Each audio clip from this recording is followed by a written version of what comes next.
Klaxons en soutien, fumigènes et pancartes à la main, les élèves font entendre leur voix devant une école bloquée. C'est des réformes qui nous concernent, qui ont des conséquences directes sur nous.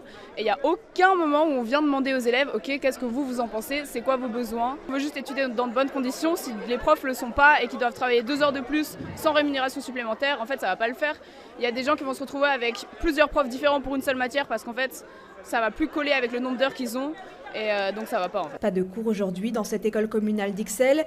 Les examens prévus mardi sont contestés via une pétition, faute de matière vue suffisante. On est là aujourd'hui surtout pour se battre pour nos droits parce que la direction ne veut pas nous écouter et nous ne sommes pas dans un environnement pour travailler pour nos examens. Donc on pense qu'annuler les examens ce serait une bonne idée aussi. Les enseignants dénoncent des économies qui dégradent leurs conditions de travail et l'apprentissage des élèves. Les élèves ils nous voient manifester depuis des mois, donc ils ont pu se renseigner. Et clairement, ils nous soutiennent dans notre action, ils voient notre travail quotidien, ils voient tout l'investissement personnel qu'on fait pendant les cours, en dehors des cours.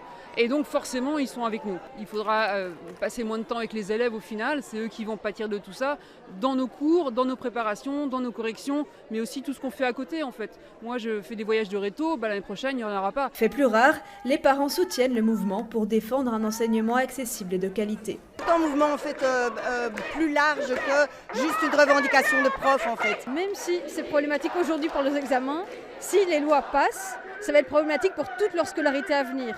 Tant ceux qui restent dans le secondaire que ceux qui vont passer en école supérieure avec l'augmentation du Minerval. Cette mobilisation, c'est pour eux, pour les enseignants, pour tous les enfants qui arrivent seulement dans le système et qui vont devoir subir pendant des années ces réformes qui sont a priori injustes. Les manifestants promettent de poursuivre la mobilisation, même après le vote du décret programme.